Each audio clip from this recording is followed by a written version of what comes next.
We have, adequate resources maybe for half of the homeless population, maybe. And the other half end up in the metros, and the poor STM has to deal with the poor planning that exists around them.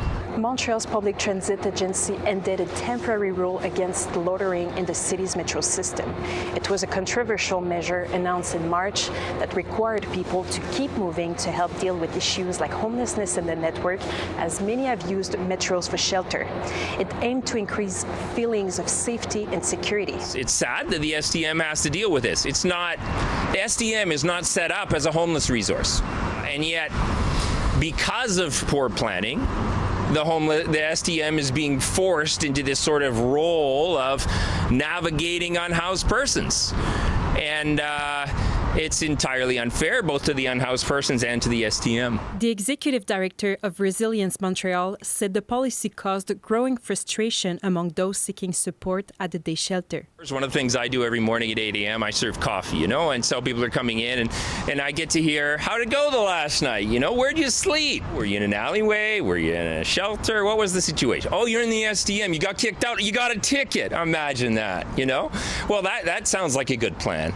He sees loitering in metro stations as a symptom of the government's broader failure to implement long-term solutions to homelessness, and he's calling for the creation of safe community spaces in every neighborhood. Long-term planning involves making sure that year-round there's a safe place for unhoused people to be in every neighborhood in the city, where basic needs can be met, needs for food, clothing, rest, cleanliness, to engage a human being, an intervention worker, about what's next in your life, what you might need, to be part of a broader community where you might contribute something and be acknowledged.